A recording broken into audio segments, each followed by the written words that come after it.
अमरीकी president Donald Trump का जिक्र खैर जारी रहे। बिल्कुल, अब तो जारी रहेगा, हर जगह पे पहुंच गया, तहलका मचाया हुआ उन्होंने, तहलका। लेकिन कहीं वो जाके दोस्ती के शादियाने बजा रहे हैं, 1.5 घंटा किसी से बात कर रहे हैं और हाँ, नेटो वालों को बताया तक नहीं कि मैं बात करने लगा हूँ, कि मैं डिस्कस कर लूँ कि क्या बात करनी है कि नहीं। उन्होंने कहा जाओ जाओ, मैं आप पे कल करांगा और मैं तो की दसना है। उनको लूप में लिया ही नहीं, यूक्रेनियन प्रेसिडेंट को बताया, पागल हो गए। उन्होंने कहा यार क्या करता जो कि रूस से, वो हम समझ रहे रूस नेटो इन्वेड करने लगा यूरोप को, और वो ग्रेट एक्सपेंशनिस्ट, और ये जाके रूस के साथ अलग बातें पिंगे बढ़ा रहे हैं। अच्छा, उधर 1.5 घंटा बात की और उसके बाद यूक्रेनियन प्रेसिडेंट ने 10 मिनट में बता दिया कि हमने उधर ये बात की है। और उसके बाद जो जाके इन्होंने उधर नेटो के साथ किया, जिसके बाद यूरोपीय लीडर्स बड़े खौफ हैं। वो सेक्रेटरी साहब चले गए ना, डिफेंस सेक्रेटरी हेग्सेप। तो इसका मतलब है कि नेटो अपने खात्मे की तरफ बढ़ रहा है और डोनाल्ड ट्रंप उसका खात्मा करेंगे। देखिए, नेटो को दो तरफ से खतरा है। एक तो डोनाल्ड ट्रंप की तरफ से खतरा है, दूसरा एक और भी खतरा है जो कि जिसकी तरफ मैं तवज्जो दिलाना चाहता हूँ कि मेरा ख्याल है कि यूरोपियन यूनियन जो है ना, ये नहीं रहेगी। यूरोपियन यूनियन जो है ये नहीं रहेगी अगले 4-5 साल के अंदर अंदर। इसके अंदर बहुत से क्रैक्स आने शुरू हो गए हैं। और ये जो नेटो के साथ जो अमेरिका करने जा रहा है, जिसमें अमेरिका ये कह रहा है कि आप लोग अपने पैसे बढ़ाएं। इस वक्त वो अपने 2% ऑफ GDP जो है उन्होंने एयर मार्क किया है नेटो के लिए, डिफेंस ऑफ यूरोप के लिए, जिसमें से कुछ मुल्क जो है वो तो 2% भी नहीं दे रहे। नहीं, ये कह रहा है 5% पे लेके आओ, हम निकल रहे हैं यहाँ से, जिस योर डिफेंस खुद करो। तो ये तो नहीं कर सकते, ये तो मारे जाएंगे, इनके पास तो पैसे नहीं है। NATO is bankrupt, most countries in NATO are in a bad way. और तो अब ये कैसे करेंगे? UK जो है वो तो ये सारा जो नया वहाँ लेबर गवर्नमेंट आई है उनके, वो तो सोशल वेलफेयर के प्रोजेक्ट की तरफ जाएंगे। और वो क्या है, डबल करो आपने, डबल से भी ज़्यादा ट्रिपल करो। कहाँ से करेंगे ये? इसी तरीके के साथ जर्मनी, इसी तरीके के साथ बाकी countries, Netherlands and so on and so forth. तो ये तो अच्छा खासा इशू बन जाएगा, वो कैसे अपने डिफेंस एक्सपेंडिचर्स बढ़ाएंगे और नेटो के अंदर दरार पड़ेगी, पहली बात। दूसरी ये कि उसने ये कह दिया कि मैं रूस के साथ मुकबका करने जा रहा हूँ। और मुकबका तो सब चाहते हैं हो जाए, अमन आ जाए, मगर नेटो की अभी तक पॉलिसी रही है यूरोपियन की कि वो यूक्रेन को नेटो का मेंबर बनाना है ताकि रूस के बॉर्डर के ऊपर नेटो आ जाए। इसने कहा जी ऑफ द टेबल नेटो का मेंबर यूक्रेन बन ही नहीं सकता। ताकि रशिया को जो इस वक्त थ्रेट है वो दूर हो जाए। रशिया को सेट करने के लिए, बात को लाने के लिए उन्होंने कहा तो फिक्र ही लगा नेटो ने ऐसे नहीं बढ़ने, Ukraine will not become part of NATO. लेकिन वो कहते बार्गेन पोजीशन यूएस ने अपनी वीक की है इससे। वीक बार्गेनिंग तो उस वक्त होती है ना अगर आपने बनाना हो। इसने क्या बार्गेनिंग करनी है रूस के साथ? वो तो यूरोप ने करनी है ना बार्गेनिंग। मतलब यूरोप के सर से हाथ हटा दिया एन मौके पे। और उसने ये कहा है कि बहुत हो गया। बहुत, मैं आपको बताऊं, इस वक्त रूस जो है लार्ज एरिया ऑफ यूक्रेन लेके बैठा हुआ है, और ऑक्यूपाई किया हुआ है। और डोनाल्ड ट्रंप ने कहा कि बस इसने जो ऑक्यूपाई कर लिया ये रख ले। 2014 से पहले वाली पोजीशन पे आप नहीं जा सकते, अल्लाह हाफिज, बस इत्थे ही है। हाँ जी, 2014 जड़े इलाके ले सन, हाँ जी, और रूस के दे पार्ट ऑफ रशिया।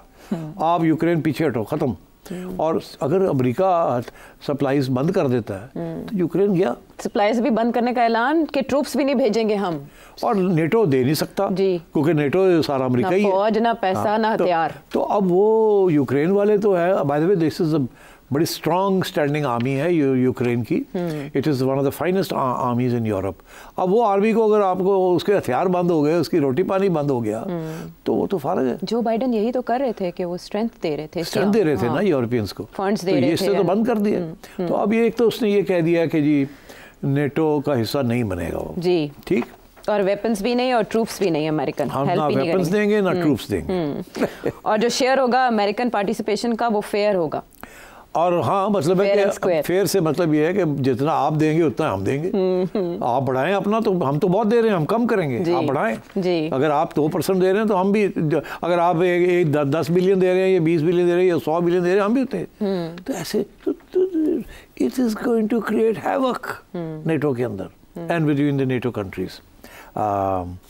इसलिए मैं समझता हूँ कि डोनाल्ड ट्रंप ने शेकअप कर दिया। और अगर कुछ चीज़ रह गई थी जी, अगर कोई चीज़ रह गई थी, अब उसने जो नया अनाउंसमेंट कर दी कि कहता है ये तो मैं शुरू कर रहा हूँ, जंग बंद कर रहा हूँ वहाँ यूक्रेन के, रूस को दे रहा हूँ जो वो मांग रहा है, ठीक है, मैं डील कर रहा हूँ, नेटो रहेगा और आप लोग चलाएं उसको, नहीं तो ना सही, अपनी जिम्मेदारी खुद ले।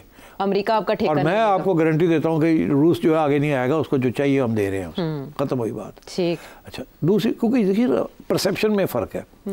अमेरिका की परसेप्शन ये है कि रूस जो है वो ग्रेटर रशिया नहीं बनाना चाहता, वो सिर्फ उसे डर है कि ये नेटो शेटो जो है ना, ये मिल के रूस के ऊपर ना कुछ प्रेशर पड़ जाए, तो वो अपने आप को प्रोटेक्शन के लिए उसने ये सारी एरिया जो है यूक्रेन का लिया है, क्योंकि वो नहीं चाहता कि नेटो मेंबर आ जाए उसके बॉर्डर के ऊपर।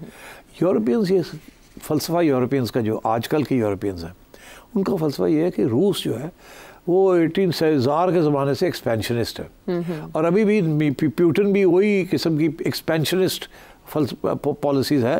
तो आज इसने इस यूक्रेन को ले लेगा, उसके बाद फिर पोलैंड में आ जाएगा, फिर चेकोस्लोवाकिया में आ जाएगा, जैसे एक ज़माने में सोवियत यूनियन होता था और उससे पहले रशियन एम्पायर था।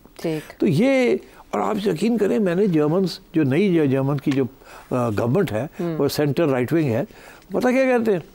वो कहते हैं जी हमारे लिए तो एग्जिस्टेंशियल प्रॉब्लम है, मतलब कि हम तो समझते हैं कि अगर रूस को खुली छुट्टी की तो हमें खा जाएगा वो। अच्छा, आई एम शॉक्ड कि आजकल के ज़माने में तो some sections of intelligentsia and strategic thinkers actually think this, but वो समझते हैं। मैं बैठे एक बहुत सीनियर जर्मन स्टेट्स डिप्लोमेट के साथ बात कर रहा था, I was shocked. वो कहता है it's an existential threat for us. And हम यहाँ समझते हैं it's nothing to do with existentialism. But वो ये समझते हैं. So they are mortally scared कि ये रूस जो है ये तारीख में यूरोप को इसने गॉबल अप कर लिया था, फिर ना गॉबल अप कर ले, एक्सपेंशनिस्ट है, Putin is like a tsar and so on and so forth. तो अमेरिका कहता है यार थोड़े मसले ने ऐसी कोई गल नहीं, हम दूर हैं, हमें कोई मसला नहीं, why should we be defending you. ठीक है, क्योंकि अमेरिकन इकोनॉमी जो है ना ज़्यादा पैसे इन्हीं चीज़ों के ऊपर खर्च कर रही है, और वो कह रहा है we need to spend this money at home and so on. तो अब यूरोप से ज़्यादा एशिया सेंट्रिक पॉलिसी अमेरिका की हो रही है इसके बाद, तो यूरोप पुशबैक करने की पोजीशन में है। इतनी एशिया सेंट्रिक से मुराद है चाइना सेंट्रिक। एक तो वो चाहता है चाइना रशिया का जो अलायंस है ना उसको कमज़ोर करे, वो इसलिए ताकि this is why he wants to have a special relationship with Putin, क्योंकि इस वक्त चाइना रशिया वेरी क्लोज।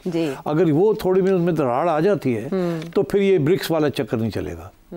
अभी तो वो इकट्ठे हैं ना ब्रिक्स के अंदर, और वो इकट्ठी करेंसी के ऊपर डॉलर की अटैक अमेरिका को टक्कर दे रहे हैं। तो जैसे ही उसने रूस के साथ कोई डील शील्स कर ली तो रूस थोड़ा सा पीछे हट जाएगा। अच्छा। तो वो फिर चाइना के ऊपर फोकस कर सकेगा, which is what he wants to do. उसे इस बात का एहसास है कि द नेक्स्ट ग्लोबल पावर, क्या already the biggest global power, now the real global power is China. आज चाइना को ना रोका तो within 5 to 10 years China को आप रोक नहीं सकेंगे। तो ही इज ट्राइंग के भी मेक अमेरिका ग्रेट अगेन का मतलब ये है कि you know we should still be number 1, because अगर डॉलर हम हमारे हाथ से निकल गया वी आर फिनिश्ड। अच्छा, ये जो उन्होंने रशियन प्रेसिडेंट से बातचीत की है वो सिर्फ यूक्रेन स्पेसिफिक नहीं थी, बल्कि उसमें security issues, energy, artificial intelligence and power of the dollar भी डिस्कस हुआ। एब्सोल्युटली। तो क्या ये उस कैंप में जाते जाते रशिया को अपने साथ दोस्ताना ताल्लुकात की तरफ ले आएंगे? नहीं, कोशिश करेगा कि वो जो अलायंस है इस वक्त अगेंस्ट अमेरिका, रशिया का और चाइना का, वो उसको तोड़ने की कोशिश करेगा। Okay. And this is why he is making this first overture कि अमन विद और प्यूटिन को, कि मैं तो ट्रस्ट करता हूँ। और 1.5 घंटे की बात की प्यूटिन के साथ, और सुने अगली बात जो उसने की है क्या? और वो कह रहा है अभी नहीं, मगर ये मैं करूँगा जैसे ही मैं ये सारा इजराइल और सऊदी अरेबिया ये सारा सॉर्ट आउट कर लूँ ना यूक्रेन को और ये गजा को, उसके बाद मेरा अगला जो है, और मेरा ख्याल है वो 3 महीने के अंदर अंदर शुरू हो जाएगा ये बात करनी। उसने इशारा कर दिया, कहता मैंने तो एक समिट करनी है अमेरिका, रशिया और चाइना, और उससे मैंने ये कहना है, 2 बातें कहनी है कि ये आपने जो न्यूक्लियर हथियार रखे हुए हैं, आपने भी और मैंने भी, इसको तो आधा करें पहले। अच्छा। हमें क्या ज़रूरत है न्यूक्लियर वॉर? हमें हमें तो 10 के साथ एक दूसरे को तबाह कर सकते। तो ये सारी न्यूक्लियर आर्सेनल जो है इसको आधा करो। इस रेस को वो ख़त्म करने की तरफ जा रहे हैं। This is very major development अगर ये ऐसी कोई चीज़ हो जाती है। ये तो काफ़ी अरसे से ये आर्म्स कंट्रोल और ये डिसआर्मामेंट और इस किस्म की बातें हो रही है, बट ये इसका ये कहना कि I will do that, it's a very major policy shift from the American point of view. तो अगर ये उस तरफ ले गया कि चाइना भी कम करे, ये भी कम करे, हम भी कम करें, तो then you are into a new ball game for the global order. तो फिर ये है कि it will not be America as the global leader, वो शायद मेरा ख्याल है ये डिस्ट्रीब्यूशन हो जाएगी विद इन 3 ग्लोबल लीडर्स। और नेटो वैसे ही फारग हो रहा है, तो EU वैसे ही फारग हो रही है, EU ने तो रहना कोई नहीं। ठीक है, अमेरिका की छतरी के बगैर यानी ये सब बेकार है। और so, इसलिए I think Donald Trump is shaking it up. और अगर ये 4 साल रह गया और उसने ये सारी चीज़ें कर ली, तो ये दुनिया जो आज जो जिस तरीके से ग्लोबल ऑर्डर आप देख रहे हैं, ये आपको नज़र नहीं आएगा ऐसे। कोई ऐसी चीज़ें भी हो जाएंगी जो आपको अच्छी लगेंगी, कोई ऐसी चीज़ें भी हो जाएंगी जो आपको अच्छी नहीं लगेंगी। ठीक। And so we don't know which way is going to go. अच्छा, ब्रेक से पहले अगर मैं आपसे मिडिल ईस्ट की सिचुएशन पे ये सवाल कर लूँ कि अमेरिकी इंटेलिजेंस एजेंसी से रिपोर्ट कर रही हैं कि इसराइल हमला करने जा रहा है ईरान पर, जबकि डोनाल्ड ट्रंप उसके साथ एक डील का इशारा दे चुके हैं कि वो ईरान के साथ डील करना चाहते हैं। तो ये उसके बरक्स इत्तलात नहीं है जो ट्रंप चाह रहे हैं? इसराइल बहुत बड़ा प्रेशर ग्रुप है ऑन अमेरिका, और इस वक्त जो कि इसीलिए सबसे पहले नेतन्याहू साहब गए वहाँ और खुश वापस आए, और जो गज़ा का जो प्लान बना दिया इन्होंने, जिसके ऊपर ग्लोबल ऑपोजिशन है। ठीक, अब करेगा क्या मिडल ईस्ट के अंदर? जी, यही सवाल है ना। क्या कहता है? कहता है मैं पुतिन को मिलूंगा। कहाँ मिलेगा? अच्छा, सऊदी अरेबिया की सरजमीन पे। सऊदी अरेबिया के खाते आ गया। हाँ। भाई आपने मिलना है तो किसी और जगह पे मिले, कोई न्यूट्रल कंट्री में जाके आप मिले।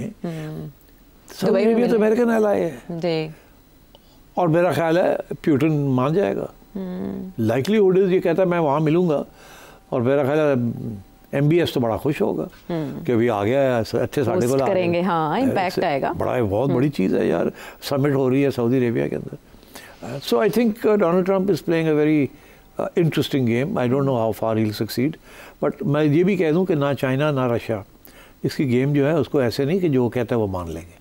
They are not going to be pushovers. उनको भी पता है इसके पीछे चालें क्या है क्या नहीं, उसका कहाँ नुकसान है, उनका क्या फ़ायदा है। तो जिस स्पीड पे ये चलना चाह रहा है ना, वो इस स्पीड पे उसको चलना ही नहीं देंगे। अच्छा, That's the first remark that I can make. दूसरा ये है कि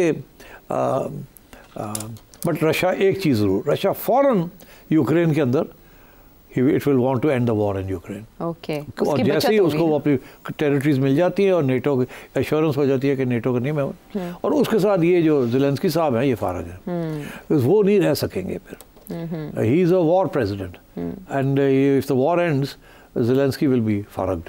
वहाँ ऐसी गवर्नमेंट आएगी जो सपोर्ट करेगी डोनाल्ड ट्रंप की पॉलिसीज, और रशिया के साथ पंगे नहीं लेगी। तो जब वो ऐसी करेगी तो यूरोप से भी दूर हो जाएंगे वो, तो वो अब यूक्रेन को कमज़ोर हो जाएगा यूक्रेन इसके बाद। दुनिया को किस तरह से शेप अप करेंगी डोनाल्ड ट्रंप की पॉलिसीज़, ये तो वक्त बताए। पार्ट ऑफ द डील फिलहाल हम सीख रहे हैं डोनाल्ड ट्रंप से। वापस आते हैं ब्रेक के बाद। Back to the show. Viewers के क्वेश्चंस की तरफ जाने से पहले ईरान से मुंसलिक जो सवाल आपके सामने रखा था जी। ईरान जो है ना, उसको पता है कि Donald Trump is turning his attention as soon as this Ukraine thing, Iran की तरफ वो आएगा, वो आ गया ऑलरेडी। ईरान को वही जो वो कह रहा है कि जी न्यूक्लियर नहीं होगा जी, और आप इसराइल को अटैक करना बंद करें, नहीं तो फिर ठीक है, वो क्लियर है कि then we will help Israel. मगर वो नहीं चाहता कि इस वक्त ईरान के ऊपर अटैक करे। वो इसके साथ एक नई डायमेंशन शुरू हो जाएगी, शायद कोई नई टेररिज्म शुरू हो जाए। He can't handle all that, तो वो प्रायोरिटी करना चाह रहा है। अच्छा। इसराइल का प्रेशर है कि अभी करो अभी करो अभी करो। तो मेरा ख्याल है कि इसने ये कहा कि अभी नहीं, अभी मैं अमन की बात करूँगा ईरान के साथ कि बंद करो न्यूक्लियर प्रोग्राम, इंस्पेक्शंस करो, सारी टेररिज्म बंद करो, हाथ निकालो इधर से लेबनान से, सीरिया से, इधर से। नहीं तो ठीक है, फिर देन देखो क्या होता है। Because without American help Israel can not attack Iran. उनको अमेरिकन टेक्नोलॉजी और एयर स्पेस यूटिलाइजेशन की ज़रूरत है, और बॉम्ब्स की, बिग बॉम्ब्स। तो आई थिंक ईरान को मैसेज चला गया। मेरा ख्याल है ईरान की तरफ से जो पैगाम वापस आया है वो मेरा ख्याल है वो यही है कि यस, नो प्रॉब्लम, बात करें, हम भी नहीं चाहते, बहुत हो गया, ठीक है, आप ही ने तो थोड़ा सा सारा कुछ मसले क्रिएट किए थे, और हम तैयार हैं बात करने के लिए, आ जाए वापस, कोई ऐसी बात नहीं है। और मेरा ख्याल है ईरान बड़ी केयरफुल रहेगा अब, और हमास और हिजबुल्लाह भी जो है दे विल वेट टू सी कि अब क्या डोनाल्ड ट्रंप के मूव्स क्या हैं। मगर अगर डोनाल्ड ट्रंप ने ये गाज़ा वाला प्लान पक्का किया और अभी फिर से इसराइल को ग्रीन लाइट मिल गई to go and attack, because अभी धमकी है ना कि हॉस्टेजेस अगर हफ्ते तक ना रिलीज हुए तो फिर अटैक शुरू हो जाएगी ऑन हमास। जी जी बिल्कुल, यही है ना। अब क्या अगले 2-3 दिन के अंदर, 1-2 दिन के अंदर क्या ये फिर Israel will start the attack again or not, we have to wait and see. और सो आई थिंक ये मिडिल ईस्ट तो अभी भी बहुत बड़ी क्राइसिस में है। इसमें ईरान का रोल इज़ वेरी इंपॉर्टेंट। हुआ ये है कि इजराइल की अटैक की वजह से वो जो अब्राहम्स अकॉर्ड थे वो सारा जैसे कहना बढ़ गया, वो नहीं आगे बढ़ रहा अब। और डोनाल्ड ट्रंप का तो वो प्रोजेक्ट था कि मैं ये अब्राहम क्रेडिट ले रहे थे वो इसका, तो अब ये वापस जाना चाहेगा उस तरफ। मगर अगर ये इजराइल को फिर खुली छुट्टी मिल गई तो वो तो नहीं होगा ना, because even Saudi Arabia and UAE वगैरह नहीं कर सकते ना, कोई भी उनको सपोर्ट नहीं करेगा। So I think you have to wait and see कि ईरान की अब स्ट्रेटजी क्या है एंड ईरान किस तरीके से ट्रंप को हैंडल करता है। ये भी तो गेम हो सकती है कि इसराइल की तरफ से ऐसी अफवाहें फैलाकर डोनाल्ड ट्रंप ईरान पे दबाव बढ़ा के अच्छी डील लेना चाहते हो। नहीं, मेरा ख्याल है इजराइल चाहेगा कि डिस्ट्रक्शन ही हो जाए। इजराइल डोनाल्ड ट्रंप का जो प्लान है वो ईरान उसको साबोटाज करने की कोशिश करेगा।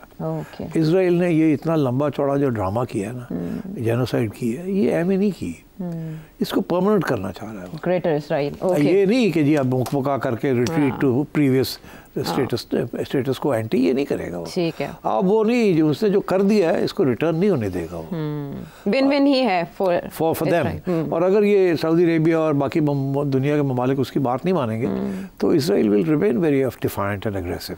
और अगर इधर से फिर कुछ रेजिस्टेंस लॉन्च होती है फ्रॉम ईरान और फ्रॉम अदर प्लेसेस तो Israel and America will again इकट्ठे हो जाएंगे and then they will again wreak havoc. Power बड़ी इस वक्त Middle East is like a powder cake. Uncertain सी सिचुएशन है और इसको कंट्रोल कौन से फैक्टर्स करें